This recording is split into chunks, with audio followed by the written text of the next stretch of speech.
snad ani není chlap, když neumí sedlat. Jeho jméno zapomněli a kdo chtěl hodit blátem, ten klidně blátem házel, ostatní se mohli smát. Nejspíš nikdo nevěděl, co mu jeho táta řekl. Od té doby uběhla už hezká řádka dní. Můj soused o tom vyprávěl, že slyšel dřív než smekl, co na srdce mu kladl ve své chvíli poslední. Stůj, klidně stůj, drž se zpátky, chlapče můj, od maléru drž se raději dál.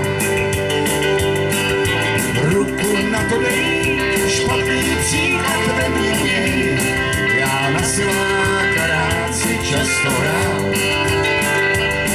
Teď vidíš sám, za co můj život stál. Pak přešlo léta a pravá láska do cesty mu vešla. Byla krásná jako sen a kde kdo záviděl. Když jednou byla sama, tak na návštěvu přišlo pár nezvaných hostí, každý dělal to, co chtěl.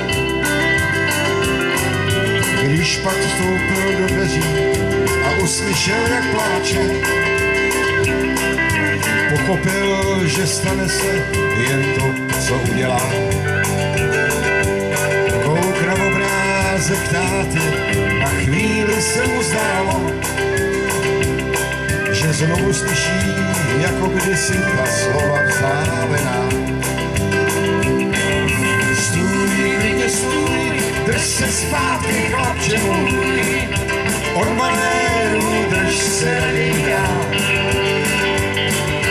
Ruku na to dej, špatný příklad ve mně měj, já na siláka rád si často hrál.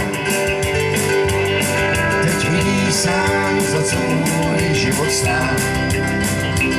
Když po stopách těch výtečníků šel rozvážným krokem,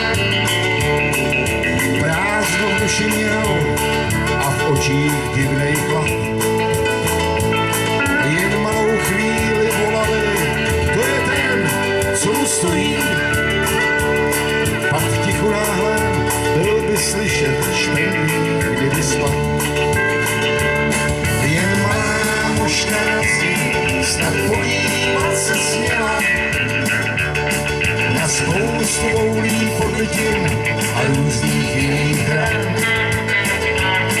Když odcházel, tak oslovil na sténající těla. Jo, každý totiž uléhá, jak ustave si sám a pro sebe si řekl, já celý život svůj se držel zpátky, táto můj. Já vím, že to si vždycky nejvíc přál.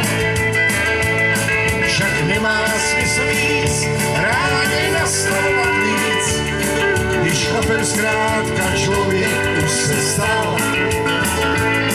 Tak přijde někdy čas, aby se rval. Říká, voli, to je on ten, jo, ten, co mu stále stojí.